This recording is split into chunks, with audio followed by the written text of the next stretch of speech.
Oh, recording in progress. So vacate if that bothers, please. So we have here a frequency distribution construction demonstration. I have a fairly large data set as far as my students, that would be you, are concerned. I will note that it really isn't a large data set. Most data sets in the real world comprise hundreds, if not thousands, or perhaps in the case of a COVID vaccine, hundreds of thousands of data points.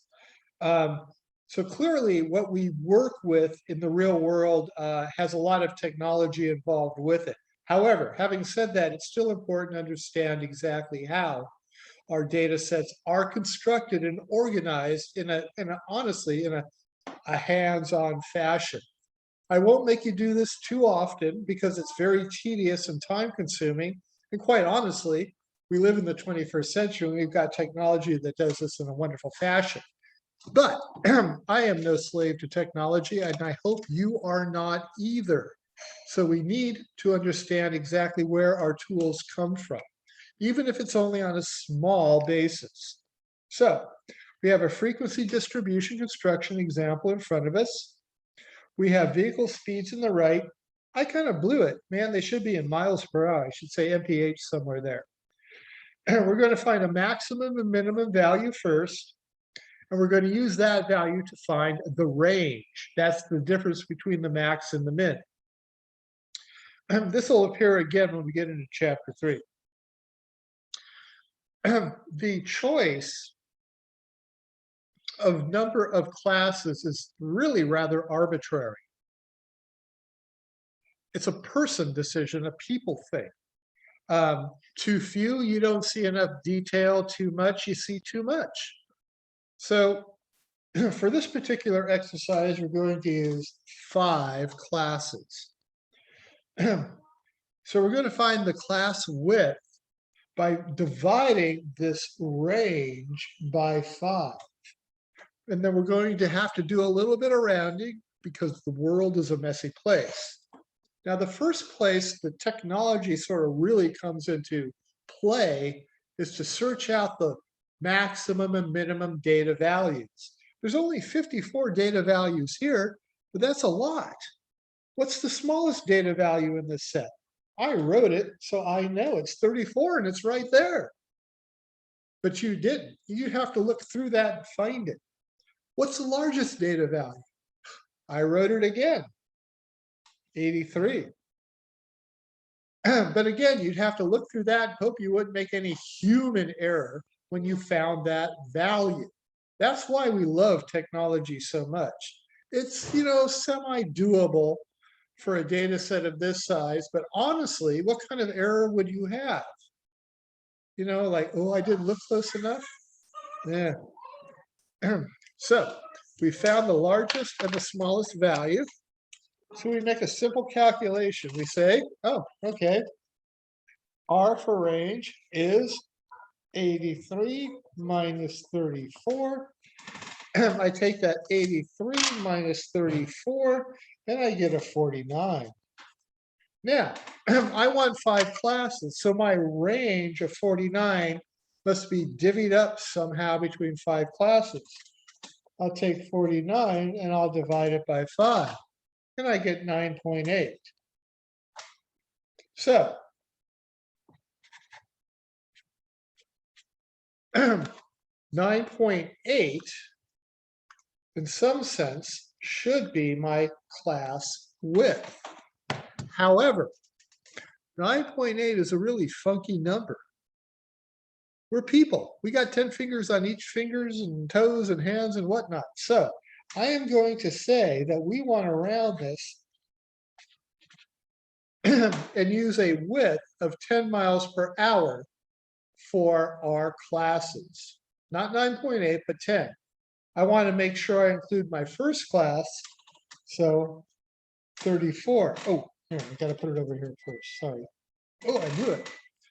And now I'll remember that my width is 10 miles per hour, and the width, by definition, is the distance between consecutive either upper or lower class margins or maximums. So 34 44, 54, 64, and 74. We have a class width of 10. This class has to stop before that one begins. So 34 to 45, 55, 65, 75, and 85. And there we go. Oh, I'm sorry. I went the wrong way on that. See, this is why I've got extra ones. I wonder if I'll try to edit this out. So let me take care of that one again. 34, 44, 54, 64, 74. 43, 53, 63, 73, 83. There we go. That looks much better. And we had our two largest and lowest. Let me just notate them again right there, 54 and 83. Now, the rest of this part is honestly really, truly boring. And this also is honestly why we want computers and technology to help us out. We have to somehow get this data into this data set with a tally. So I see 81, 81, 41, 81, 81, 41, 48, 78, 54, 48, 78, 54, 44, 49, 54, 44, 59, 54, 53, 45, 78, 53, 45, 78, 57, 34, 83. 57, 34, 83. And once you have done that, you end up with something that looks approximately like this. I'm not going to waste all your time watching me do that. But by the way, this is why there is error. One of the reasons there is error in any calculation. So we have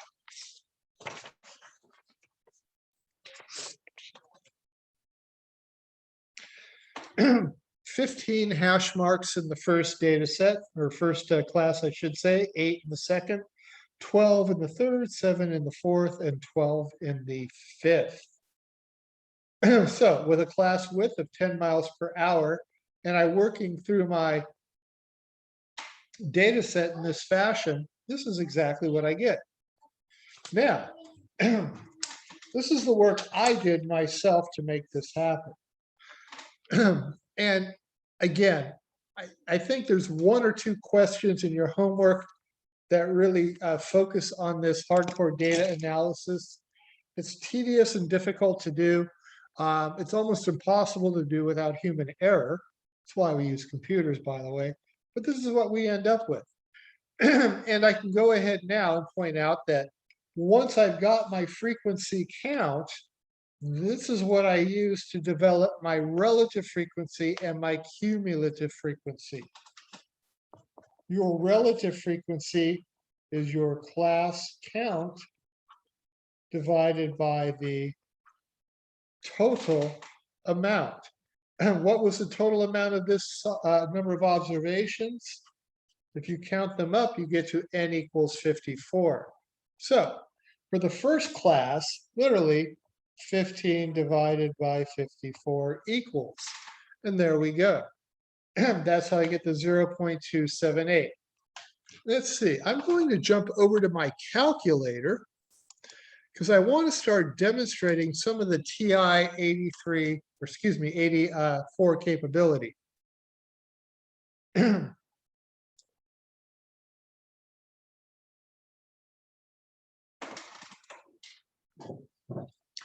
don't expect my students to be able to do this right now. Honestly, it's really just a tease to try to get students to believe that they need to buy the calculator. So let me go ahead and share my screen. There we go. Here's my online calculator. Here's my TI-84. I guess it's a TI-84 plus CE, which I guess stands for coolest ever. I'm not really sure. So I'm going to go ahead and go to stat. And by the way, before I push any buttons here, you got to realize that I've got dedicated videos to pushing these buttons. And if you're going to try to keep up right now, tonight, it's probably not going to happen. That's really not what this is about. Can you all see my screen here? My calculator?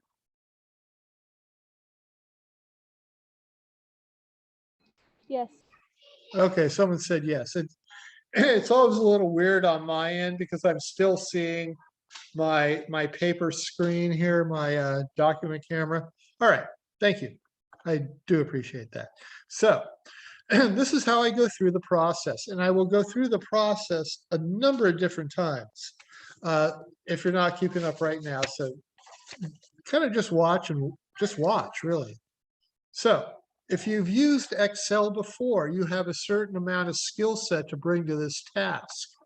The first thing I need to do is to edit my calculator input. I'm going to need to clear a couple of columns. These columns work just like columns in Microsoft Excel works. And I go through the keystrokes for clearing columns, moving around. To clear one, I'll go through the words right now. You highlight the name, you hit clear, you hit enter, and the values go away. So what I want to put in is the frequencies that I see.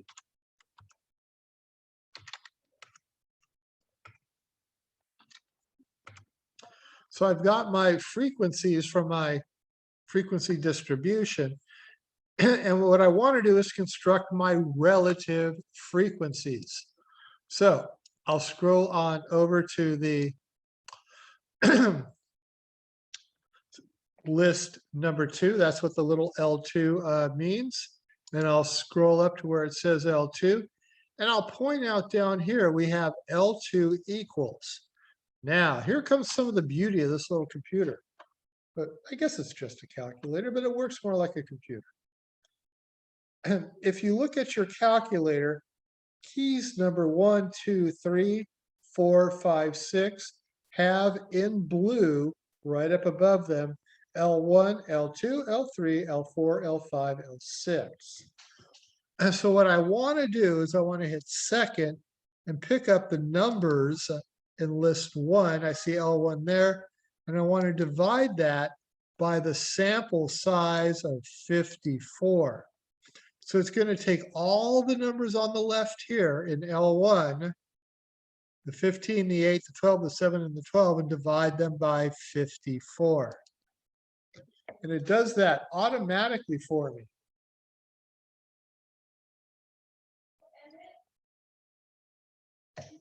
So I wish to go ahead and note these numbers. Those are my relative frequencies. There are a lot of rounding rules that we encounter, especially if you read your text. There are a couple that really matter. The rounding rule here does not matter. I always supply it. It's almost always 3 decimal places. Let me stop my sharing and go back to my camera. So there we go. So you see down here in the middle column, you see those rounded values for the relative frequencies. I chose 3 decimal places. And it's not a guessing game what the decimal place rounding is for a question like this. I always ask for it. There's only a couple of places where we really have hard and fast rounding rules. And we'll get to those honestly in the first section or 2 of chapter 3. Are there any questions so far? I see some questions down there. Yeah, people say they can see. I can see. Good.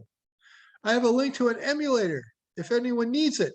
you need to talk to David Horta. David, if I shared your name and that bothers, I apologize. I'm all for emulators. I will just acknowledge that I wasn't able to get any emulator to work.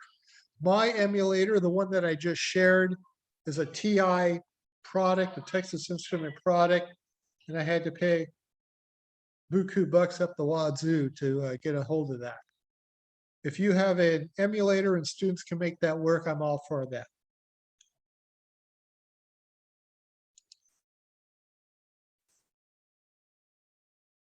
If you do relative frequency into percentages, can it be with decimals? I'm not quite sure how to interpret that question. I do know if I wanted to present this particular data as decimals, I can squeeze it in here. I'd move it 2 places over. So 27.8%, 14.8%, and so on and so forth. In other words, I'd round to 3 decimal places first, and then I'd work with percentages. It's kind of interesting in the land of statistics. Percentages versus decimals, they're relatively plastic. You can go back and forth between them, but there's no real hard and fast rules on any of these. It's about presentation. Sometimes people want to see their data in terms of percentage. Sometimes people want to see their data in terms of decimals. I will say this, all the programs, all the calculations that we use pretty much require a decimal format for your percentages. So if your data is given to you in percentages and you want to work with it, very often your first goal is to move that decimal 2 places to the left to make sure you've got a decimal representation or format for the number.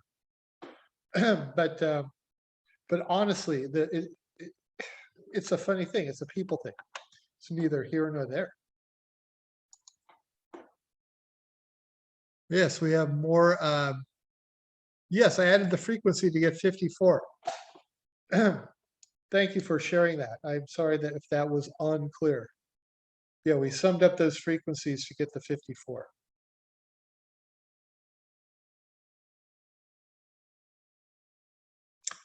Your calculator can provide that kind of data, but I don't want to really go into it until until chapter 3.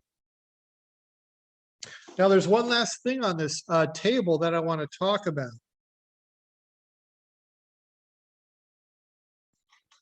No, it's 15. 15. It's the number out of the first class.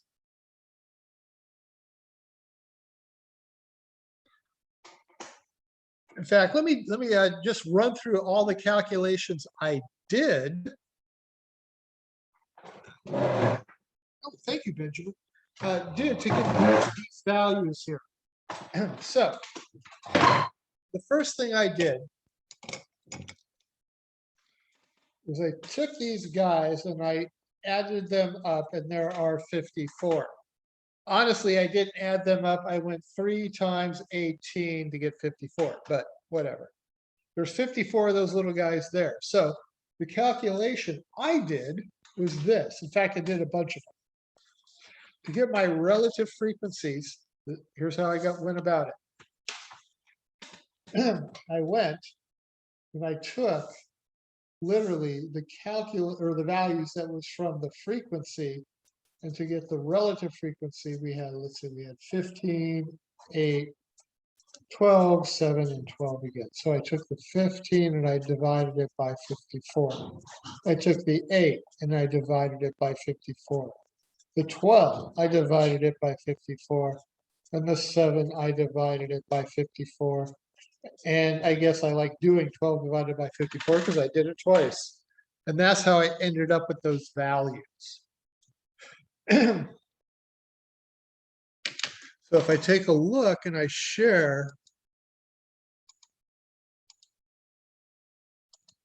my calculator screen, I took these guys here in list 1, and then here in list 2, I took list 2 and there's list 1, and it comes out real funky the way the book does it, or the calculator does it, but that's how it looks.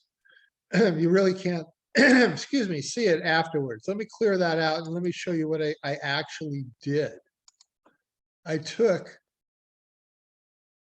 everything from list 1 item at a time, and I divided it by the total number in my data set. And I hit enter. So I went over here, 54 divided by, excuse me, 15 divided by 54, 8 divided by 54. So your calculator does what you see here. Now, I will say this. On our quizzes and our exams, do you need to be able to do what I did, that fancy stuff with my calculator and the lists? No, you really don't. You need to be able to add up a couple of numbers. Watch how we do that. Where are you?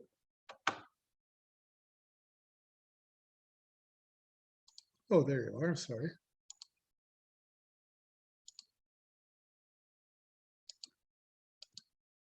So basically what you need to do this problem is take the 15 plus the 8 plus the 12 plus the 7 plus the 12.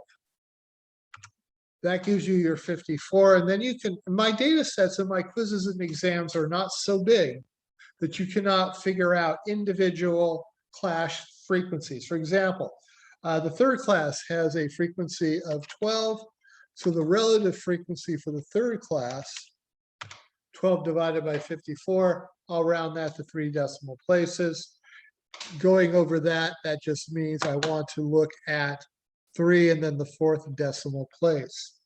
If I need the first one, 15 divided by 54, I take a look at 3 decimal places. I take a look at the 4th. That number is 5 or bigger, so the 3rd turns into an 8. So 0.278 is the relative frequency for that particular class. So hopefully that helps some of that detail. I see there's more stuff in the chat.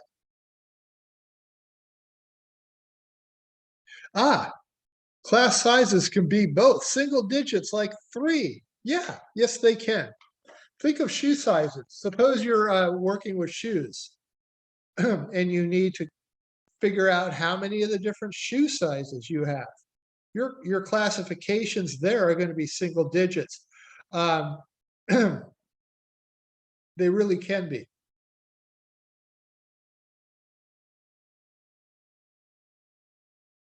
Yeah, they can be numbers between variables. Now, let me come back. Let me come back to this frequency distribution that we actually have. And I want to point out a couple of things about the frequency distribution. I don't really care right now about the rest of the detail. What I care right now about is the actual distribution itself. So we had 34, 44, 54, 64, 43, 53, 63, 73, 83, and we had 15, 8, 12, 7, and 12. All right. Since I've got one of these in front of me and you're all in front of me, I want to talk a little bit about the basic definitions. I went over them before, but we've got this in front of us right now, so I want to go over it again. Whenever I have a class like this, and this is a little bit different from what we were talking about in the question preceding this. We have numbers on the left and numbers on the right. So we've got our lower class frequency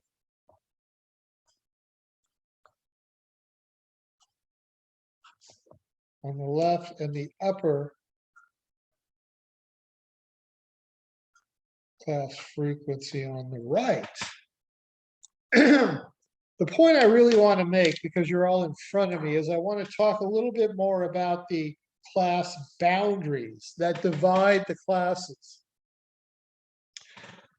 You'll note that one class, the first one ends at 43, and there's a gap before the second class begins at 44. The reason is you can't run them together, like butt them together and have the same number end up in one and begin the other. Where would you put a data point like 43? If we had 43 beginning down here, if your speed was 43, like this guy here, would you be in the first class or the second class? So your definition, if you will, needs to be finer than your data points that you're working with. So you've got a data point halfway between 43 and 44, 53 and 54, 63 and 64, 73 and 74, but you also have an initial class boundary that instantiates or begins the first class and a final class boundary that closes off the last class. So as I say, you're in front of me right now, and I didn't really intend to do this, but for this particular example, we've got the following class boundaries. Let me grab a fresh sheet of paper. So those class boundaries, and I'm going to draw them out like this horizontally.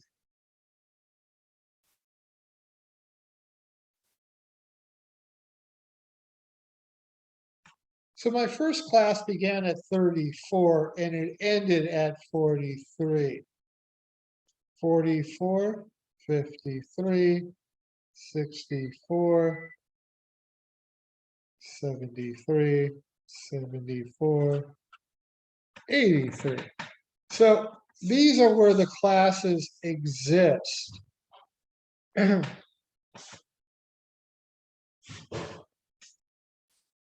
So between 34 and 43, so on and so forth. Your class boundaries are the values that can't fall into any particular class, but you need one for the first and you need one for the second, or excuse me, for the first and one for the last. So if I take a look at what goes on between 43.5, 53.5, 63.5,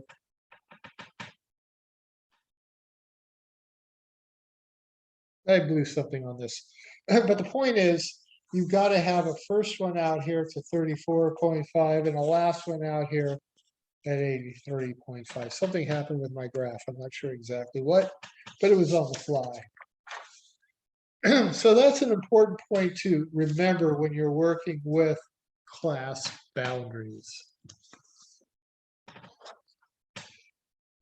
So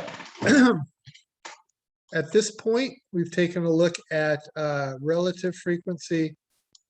Oh, let me come back to the one thing we didn't take a look at was cumulative frequency. Let me come back over here. I'm starting to run short on note paper. This is one that can bother students for whatever reason. I'm not really sure why. It's a weird sort of thing. We had our frequencies. Let's see, what were they? Oh, yes. 15, 8, 12, 7, and 12. The cumulative frequencies are what happens as you accumulate your data points as you go through your data set. So your first class has 15 data points in it. When I get down to my second class, 15 plus 8 has entered the arena, so that's 23. 15 plus 8 plus 12, 35.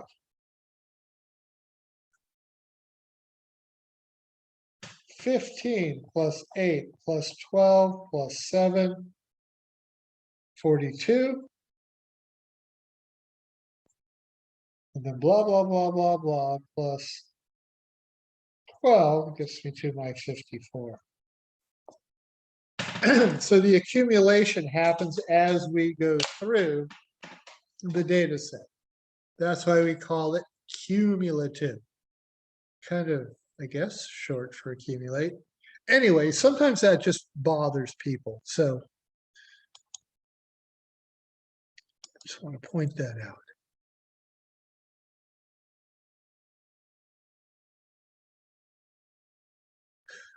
What if it was 34 and 84 instead of 83?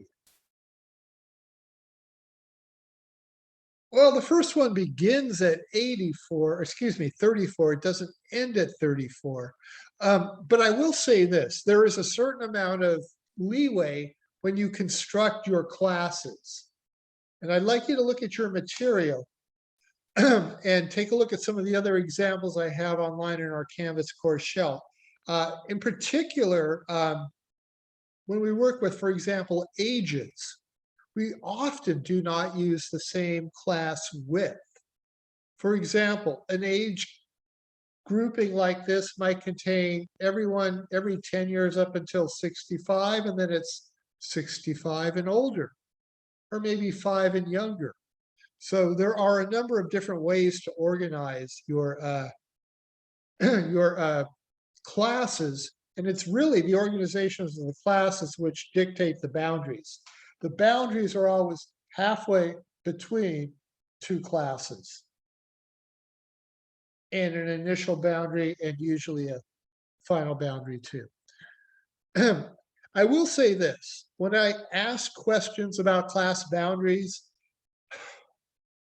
I try to be as basic as possible. I really don't try to come up with the most complicated, insightful question ever. Class boundaries are confusing. I want people to realize they begin and end classes, but they can't be a part of any class. They got to be at a finer gradation. If you're measuring things in miles per hour, the boundaries have to be in half a mile per hour. If you're measuring things in meters, the boundaries have to be in decimeters, more finely graded, so nothing can fall on a boundary. And it's a subtle thing. But again, I really do try not to confuse. Other questions?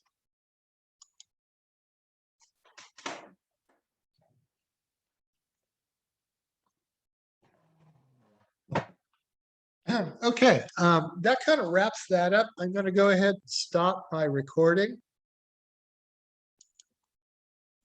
There was a question in the chat. Well, I won't stop it yet. Yeah, what would happen if both high and low numbers with the same numbers? That's what I was trying to answer. Oh, sorry. Yeah, it's you got to spend a little bit of time with this.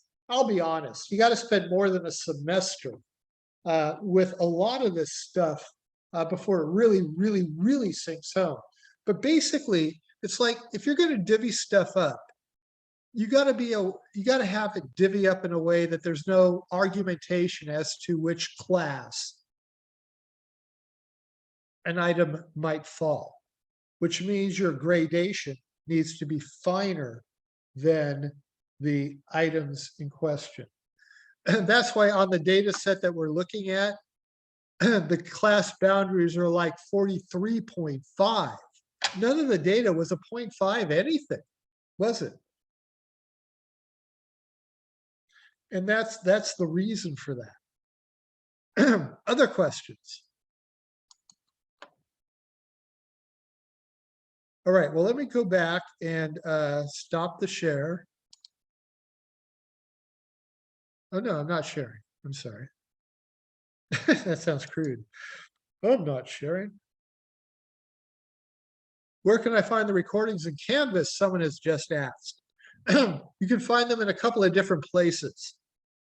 If you get online right now, you can find these recordings under supplemental videos. It usually takes me a couple of days to get them up. I think I really only have the first couple of chapter 1 up. I'm still putting up chapter 2 material, though I think some of that did post.